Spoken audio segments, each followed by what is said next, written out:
বিএনপির কেন্দ্রীয় কমিটিতে এসেছে বড় ধরনের রদবদল। কারো পদোন্নতি, আবার কারো হয়েছে অবনতি।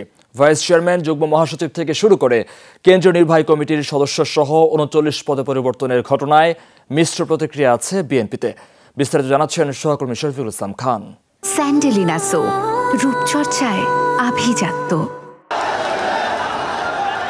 বিএনপির রাজনৈতিক ইতিহাসে এ যেন এক নজিরবিহীন ঘটনা।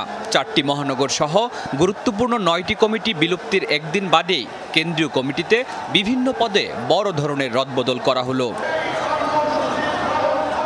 চেয়ারম্যান, ভারপ্রাপ্ত চেয়ারম্যান, মহাসচিব আর সিনিয়র যুগ্ম মহাসচিব ছাড়া পরের ধাপের প্রায় সব পদেই এসেছে পরিবর্তন।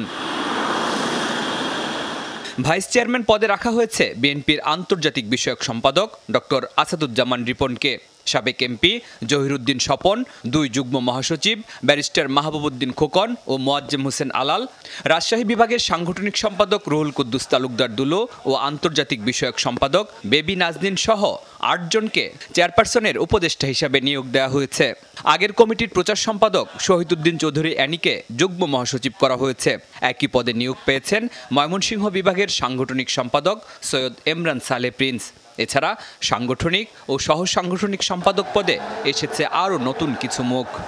আমি ফরেন অ্যাফেয়ার্স কমিটিতে কাজ করেছি, জাতীয় নির্বাহী কমিটির সদস্য হিসেবে কাজ করেছি, মিডিয়া সেলের সদস্য হিসেবে কাজ করেছি এবং করছি। এবং আমি বিশ্বাস করি যে পরিবর্তনগুলো হচ্ছে এর মধ্যে দিয়ে অবশ্যই সংগঠনে আরও গতিশীলতা আসবে এবং দল আরও সুসংগঠিত হবে। ভালো লাগছে যে কাজের একটা মূল্যায়ন, কাজের যে একটা স্বীকৃতি, এই কাজের স্বীকৃতি পেয়েছি আমি। এটার জন্য আমি অত্যন্ত ধন্য মনে করছি।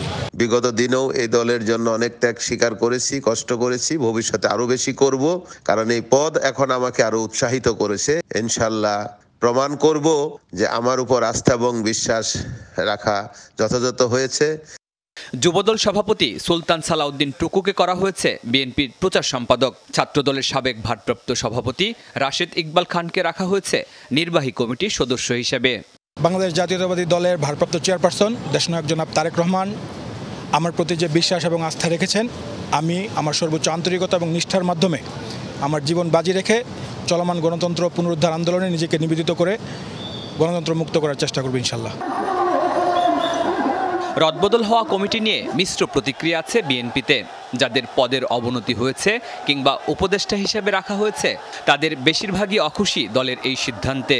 আবার কেউ কেউ বলছেন বাস্তবতা বিবেচনা করে সঠিক সিদ্ধান্ত নিয়েছেন দলের শীর্ষ নেতারা।